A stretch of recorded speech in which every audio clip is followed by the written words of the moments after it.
好来，继续要来讲澎湖有阳光、沙坡、好食海产，是热天佚佗的好所在。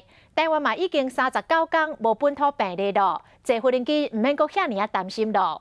5月开始，到澎湖佚佗的人真真多，大港差不多有1900外的旅客，这飞机的载客率嘛超过70%，嘛互澎湖机场变做即摆全国上无用的机场。所以来7月就要举办花火节，旅游业者嘛把握机会，要来争取人客拼业绩。好棒哦！厉害厉害！家己的小爷家己钓，大家拢真厉害，每一个拢钓甲真欢喜，船长嘛满面笑容，因为总算遮尔侪游客，规船拢满载。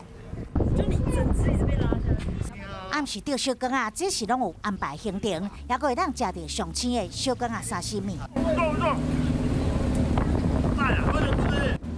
即马观光回温，会当享受到美食的澎湖，是游客首选的好所在。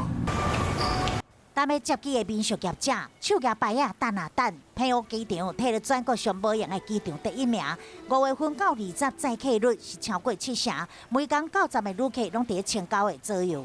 大概上礼拜。那怎么会选澎湖？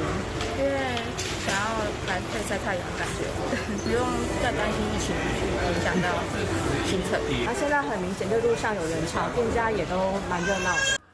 美丽天气、灿烂的烟火，每当澎湖观光的重头戏，就要伫7月初6登场。今日也阁结合漫威主题人物，甲钢铁人、美国队长、黑寡妇这元素融入其中，互游客有一个全新的感受。